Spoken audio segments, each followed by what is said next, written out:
हमने शहर को दी एक नई पहचान, हम हैं सिंघानिया बिल्डकॉन।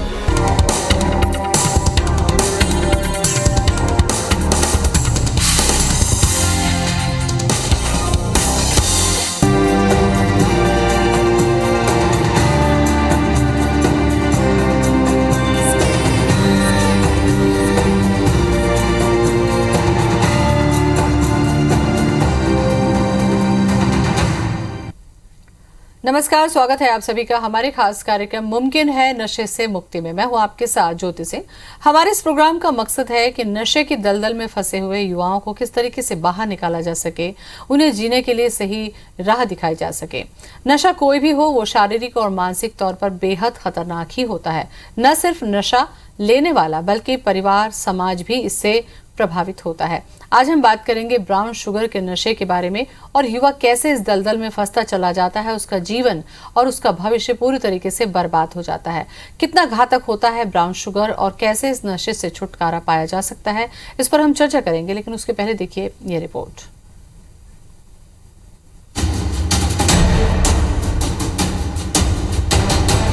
कभी दोस्तों की जिद तो कभी दूसरों को इम्प्रेस करने के चक्कर में युवा नशे की दलदल में फंस जाता है। इन दिनों देश में ब्राउन शुगर जैसे नशों का चलन युवाओं में काफी बढ़ा है, जिसका सेवन करने वाला इसे शुरुआत में तो दिन में 2 बार ही लेता है, मगर 10 से 15 दिनों में वो इस नशे का इतना आदी हो चुका होता है कि 24 घंटे नशे में रहना चाहता है। ब्राउन शुगर वैसे तो बेहद महंगा नशा है, लेकिन इसके आदी लोग इतना महंगा नशा खरीदने से भी कभी नहीं हिचकिचाते। अपने थोड़े से आनंद के लिए युवा इस कदर इस जाल में फंस जाता है कि इससे निकलना नामुमकिन हो जाता है। लगातार ब्राउन शुगर के इस्तेमाल से व्यक्ति का दिमाग सुन्न हो जाता है। वो डिप्रेशन जैसी बीमारियों से ग्रसित भी हो जाता है। ब्राउन शुगर का नशा लेने वाला सूंघकर, स्मैक करके और इंजेक्शन में इंजेक्ट करके अपनी नसों में डालते हैं। कई बार इंजेक्शन शेयरिंग भी होती है। इससे HIV जैसी खतरनाक बीमारी का खतरा भी बन जाता है। नशा जिंदगी को नशा ही करता है, मगर ब्राउन शुगर जैसी लत से बाहर निकलना इतना मुश्किल नहीं है। सही सलाह और आत्मविश्वास से सब कुछ मुमकिन है। बस एक कदम आगे बढ़ाने की जरूरत है।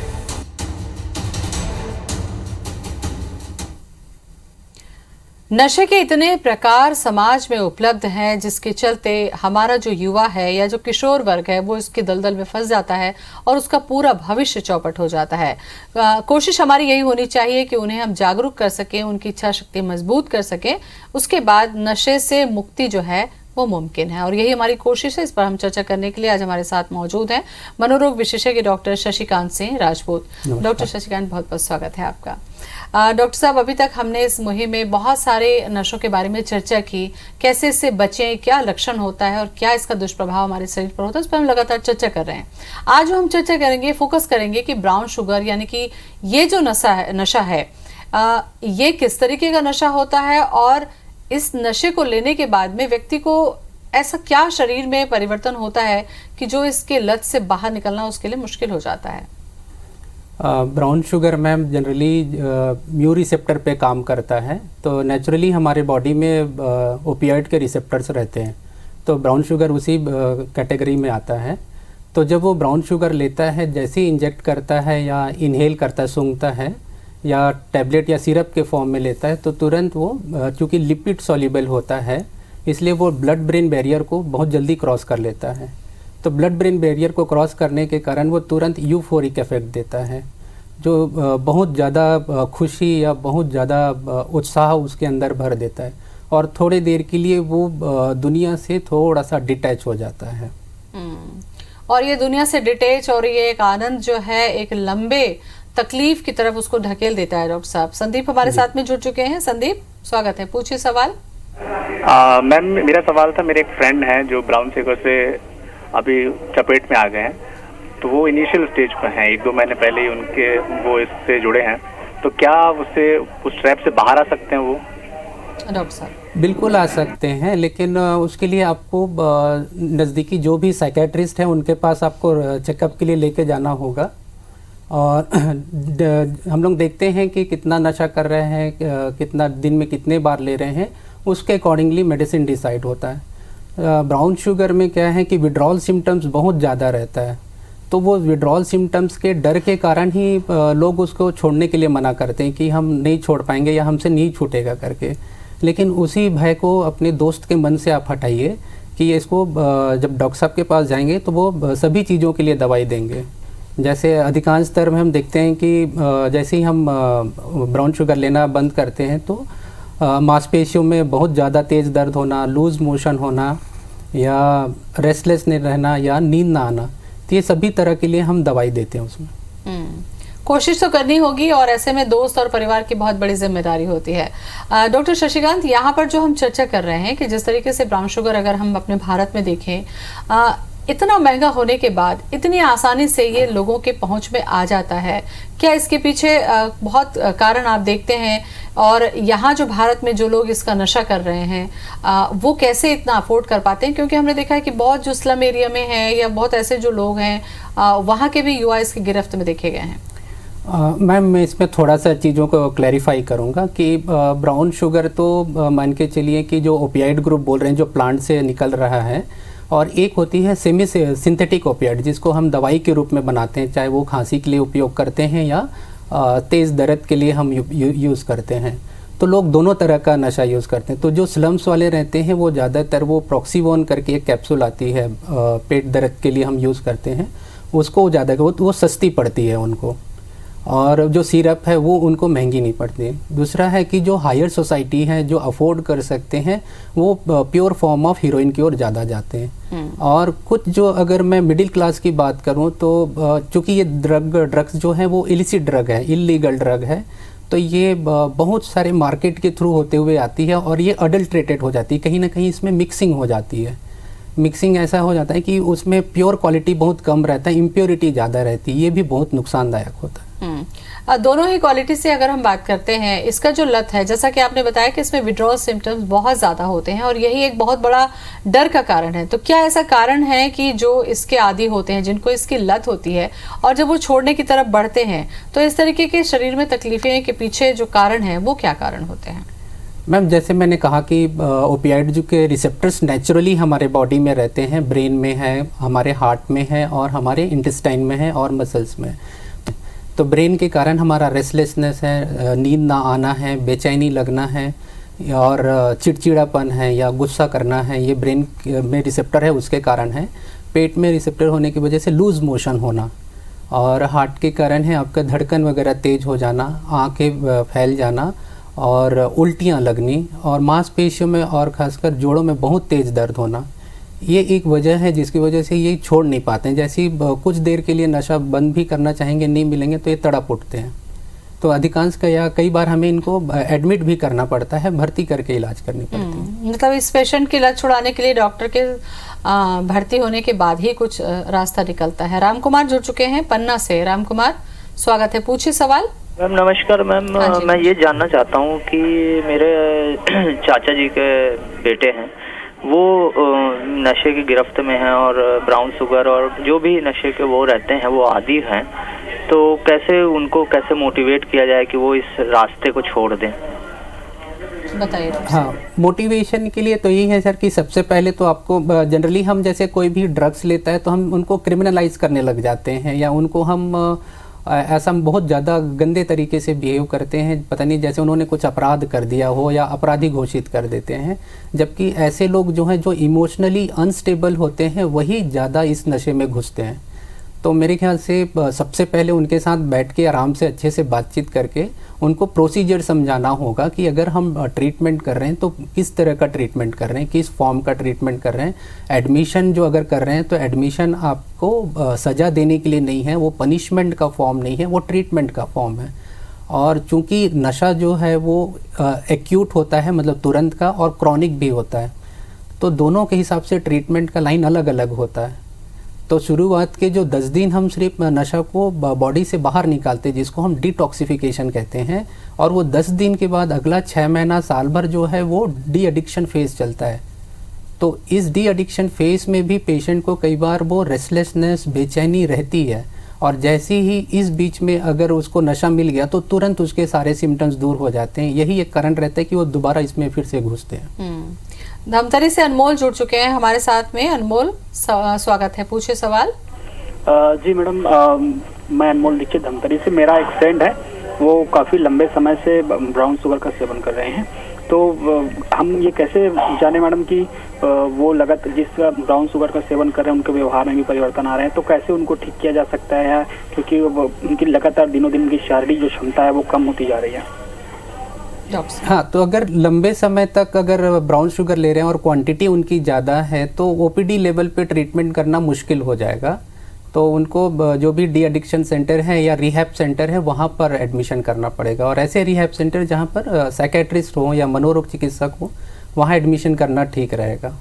बिल्कुल। और इस दिशा में जब जिस तरीके से सवाल हमारे पास में आ रहे हैं, जो इस नशे की गिरफ्त में है वो तो खुद से कभी नहीं चाहेंगे क्योंकि उनको तकलीफें बहुत होंगी, तो ये भी हमारी जिम्मेदारी है कि हम अपने आसपास के लोगों को या परिवार के लोगों को मदद करें कि वो इस नशे से बाहर आएं।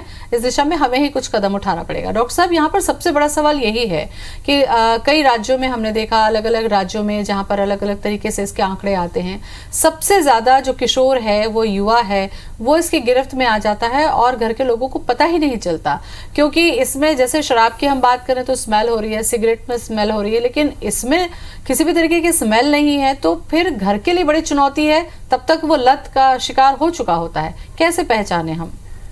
मैम, जैसे मैंने अभी सवाल में मैंने कहा था कि जो इमोशनली अनस्टेबल होते हैं वही ज़्यादा इस नशे की ओर जाते हैं। तो आप इसमें सिर्फ हम बच्चे को दोष नहीं देंगे मैम, जैसे इसमें एक एंगल और डालना चाहूँगा पेडलर्स का, कि ड्रग पेडलर्स का बड़ा हाथ होता है। या जैसे एक एग्जांपल दूंगा कि जैसे एक कोई गुरु है, वो बच्चा क्रिकेट खेल रहा है तो पहचान लेता है कि इसके अंदर हुनर है, तो सिमिलरली पेडलर्स भी हमारे आसपास के ही लोग होते हैं, वो समझ जाते हैं कि ये बच्चा सेंसिटिव है और ये मेरा क्लाइंट बन सकता है, तो वो ऐसे ही इमोशनली अनस्टेबल बच्चे को चूज़ करते हैं और धीरे धीरे करके उनको नशे के गिरफ्त में लेते हैं। तो बच्चों में जैसे आपके हिसाब से मैंने लक्षण जो होते हैं, लक्षण प्रायः जैसे उनके अंदर चिड़चिड़ापन आना या इम्पल्सिविटी मतलब तुरंत गुस्सा हो जाना, या उनका एकेडमिक परफॉर्मेंस जो है वो उसमें कमी आना, नींद में डिस्टर्बेंस या जो उनके दिनचर्या है उसमें बदलाव देखना, ये प्रमुख लक्षण होते हैं जो हमको देखने मिलते हैं बच्चों में। और इस तरीके के लक्षण अगर हो रहे हैं तो यहाँ पर माता पिता को सजग होने की ज़रूरत है। डॉक्टर साहब, हर बार ये कहा जाता है कि नशा जो होता है वो आपके शारीरिक सेहत को तो नुकसान पहुंचाता है बीमारी के रूप में, लेकिन मानसिक सेहत को भी कहीं ना कहीं डिस्टर्ब करता है। कई बार डिप्रेशन से बाहर आने के लिए लोग नशे का शिकार करते हैं और इसकी वजह से भी खास डिप्रेशन में जाते हैं। तो किस तरीके का नुकसान दोनों में होता है ब्राउन शुगर के चलते? मैम, जैसे हम दो चीज़ों को एक साथ पढ़ते हैं अपने विभाग में, मनोरोग विभाग में, मनोरोग मानसिक बीमारी और नशा मुक्ति। तो जनरली हम ये देखते हैं कि या तो व्यक्ति नशा करता है तो नशा करते करते उनकी मानसिक विकृति हो जाती है, या तो मानसिक स्थिति गड़बड़ रहती है जिसकी वजह से वो नशे की ओर जाते हैं। तो दोनों एक दूसरे को कॉम्प्लीमेंट करती हैं, इंटर रिलेटेड हैं। तो बेसिकली ये जो कोई भी नशा हो, चाहे ब्राउन शुगर हो, अल्कोहल हो, गांजा हो, कोई भी तरह का नशा हो, ये ब्रेन में जो हमारे न्यूरोट्रांसमीटर्स हैं, जो हमारे बिहेवियर्स को कंट्रोल करते हैं, खासकर सेरोटोनिन, डोपामिन, नॉरएपिनेफ्रिन, ये तीनों मेजर न्यूरोट्रांसमीटर्स को अफेक्ट करते हैं, जिसकी वजह से बिहेवियरल प्रॉब्लम्स या व्यवहारगत समस्याएं आती हैं। अच्छा, ये भी देखा गया है, जैसा कि व्यवहार का जिक्र आपने किया डॉक्टर साहब, वहाँ पर मैं ये पूछना चाहूँगी आपसे, क्योंकि ज़्यादातर ये देखा जाता है कि जब व्यक्ति ऐसे नशे में होता है, खतरनाक नशे में, तो वो क्या करता है इसका उसको अंदेशा नहीं होता और इस वजह से बहुत सारी घटनाएं होती हैं, अपराध होते हैं। आपको लगता है कि ऐसे में व्यक्ति होश खो बैठता है या उसका नियंत्रण नहीं होता अपनी भावनाओं पर? जी मैम, ये देखा गया है कि वो उनकी मानसिक स्लोनेस आ जाती है या डलनेस आ जाती है, जिसकी वजह से वो उतने सक्षम नहीं रहते हैं डिसीजन लेने में, या डिसीजन कैपेसिटी उनकी लो हो जाती है। इसलिए गंभीर से गंभीर अपराध करने से पहले ये सोच नहीं पाते कि इसमें क्या आगे कॉन्सिक्वेंसेस क्या होगा, इसका दुष्परिणाम क्या हो। ऐसे में परिवार वालों का सपोर्ट कितना जरूरी है, क्योंकि जब उन्हें पता चलता है कि उनके घर का बेटा या पति या भाई इस तरीके के नशे में आ गया है तो उनको और उपेक्षा का शिकार होना पड़ता है, हिकारत की नज़र से देखा जाता है और उन्हें कई बार तो मार पिटाई या घर में इस तरीके की चीज़ों का शिकार बच्चों को, युवाओं को होना पड़ता है। आपको लगता है कि परिवार का या समाज का, समुदाय का कितना अहम रोल होता है ऐसे नशे से बाहर लाने में? मैम, इसमें अगर मैं चर्चा करूं तो सबसे पहले बोलूँगा कि हर फैमिली जो है डिनायल मोड में रहती है। अगर कोई दोस्त आके बोलता है कि आपका बच्चा जो है वो नशा कर रहा है, या मैंने देखा है कि ये उन लड़कों के साथ घूम रहा था जो नशे के आदी हैं, तो सबसे पहले अधिकांश पेरेंट्स ही इग्नोर करते, नहीं हमारा बेटा ऐसा नहीं हो सकता या हमारा बच्चा नहीं हो सकता। तो हमें इस डिनायल मोड से सबसे पहले बाहर निकलना होगा। अगर कोई चीज़ है तो सबसे पहले एक्सेप्टेंस ज़रूरी है। अगर एक्सेप्टेंस होगा तभी तो हम उसके रैशनल ट्रीटमेंट की ओर आगे बढ़ेंगे।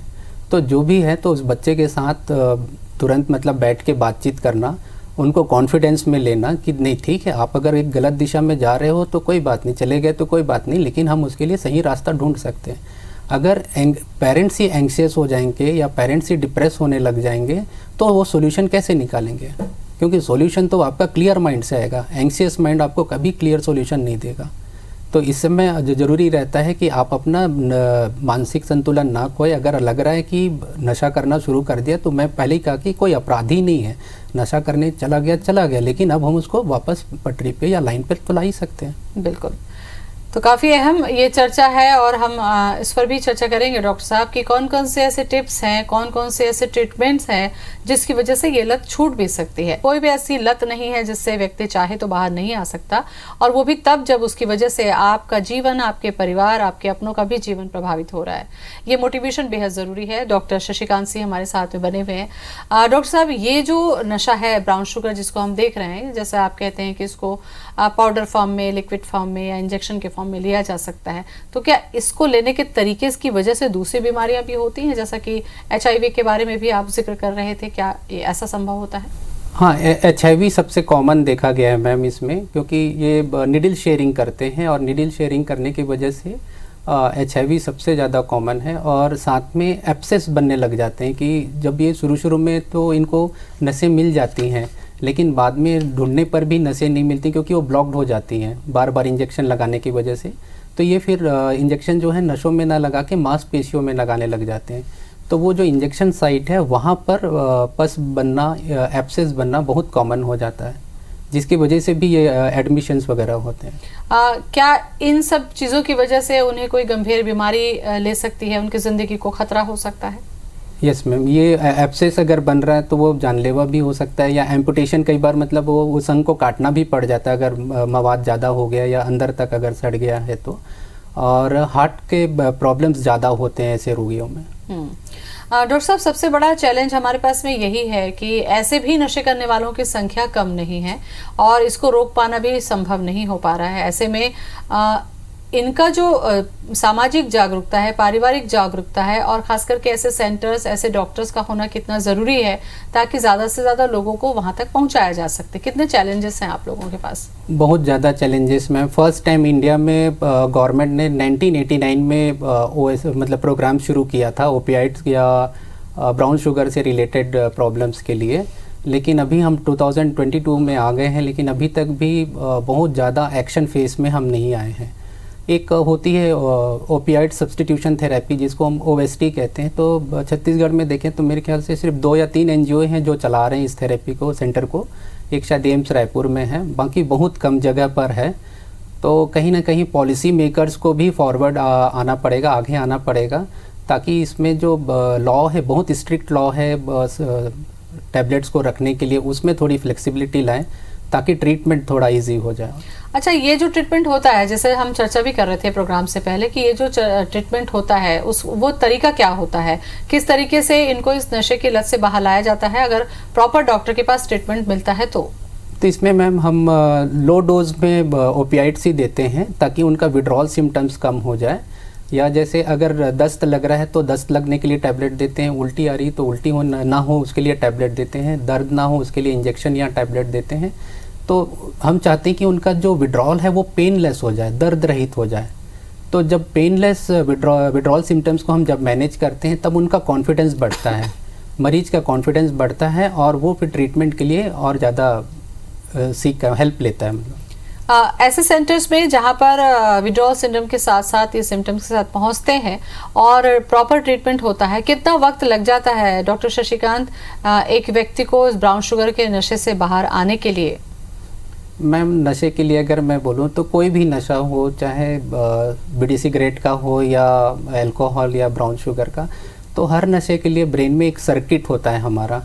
तो वो जो सर्किट है उसको क्लोज होने में ऑलमोस्ट 6 to 8 मंथ लगता है मैम। तो अगर हमको चाहिए कि अगर वो जिस दिन लेना बंद किया उस दिन से 6 to 8 मंथ हमको काउंट करना पड़ेगा।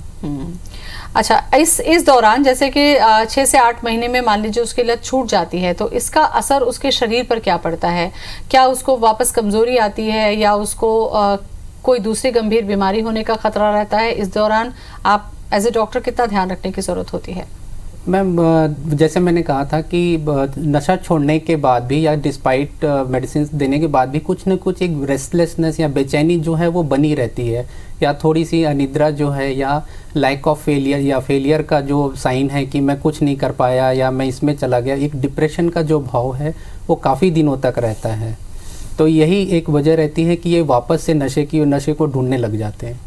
अच्छा, ऐसे सेंटर्स को बढ़ाने की कितनी ज़रूरत है? क्योंकि जहाँ पर नशे की बात होती है डॉक्टर साहब, वहाँ पर साइकेट्रिस्ट का जिक्र ज़रूर होता है, साइकोलॉजिस्ट का जिक्र बहुत ज़रूरत होता है।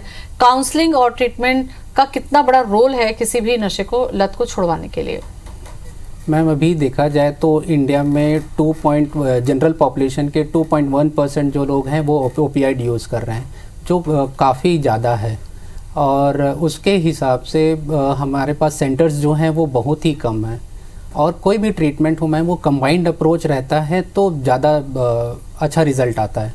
तो जिसमें एक साइकेट्रिस्ट भी हो, काउंसलर्स भी हो, और इनफैक्ट मेडिसिन स्पेशलिस्ट भी हो, ताकि उनके हार्ट वगैरह की कंडीशंस का भी असेसमेंट होता रहे। अच्छा, ऐसे जब ट्रीटमेंट किए जाते हैं डॉक्टर साहब, तो क्या डॉक्टर्स के लिए, मेडिसिन के लिए भी कोई पॉलिसी है, कोई गाइडलाइन है, ताकि इसका कोई मिसयूज ना हो सके या प्रॉपर उस पर निगरानी बनाकर रखी जा सके? जी मैम, जो सब्स्टिट्यूट वाली मेडिसिन आती है उसको हमको ट्रिप्लिकेट फॉर्म में रखना पड़ता है। जो भी हम मेडिसिन डिस्पेंस करते हैं उसका प्रॉपर रिकॉर्ड कीपिंग रखना होता है। अच्छा, और क्या इसकी गारंटी है कि इसका मिसयूज नहीं हो रहा? कहीं ऐसा ना हो कि एक लत छुड़ाने के चक्कर में फिर उसको दूसरी लत पड़ जाए। इस पर किस तरीके से नज़र आप लोग रखते हैं? मैम ये जो लत है, अगर मेडिसिन वाली जो लत है वो ज़्यादा सेफ़र है, क्योंकि अगर वो अडल्ट्रेटेड फॉर्म पे हेरोइन यूज़ कर रहे हैं या इंजेक्ट कर रहे हैं तो वो ज़्यादा बड़ी बीमारी की ओर लेके जा रही है। लेकिन लो डोज में अगर हम ओपियाइड को देते हैं तो उनका जो ब्रेन का रिसेप्टर्स है वो शांत रहता है, तो उसमें कम से कम वो दिन भर के अपनी एक्टिविटीज़ को पूरा कर लेते हैं।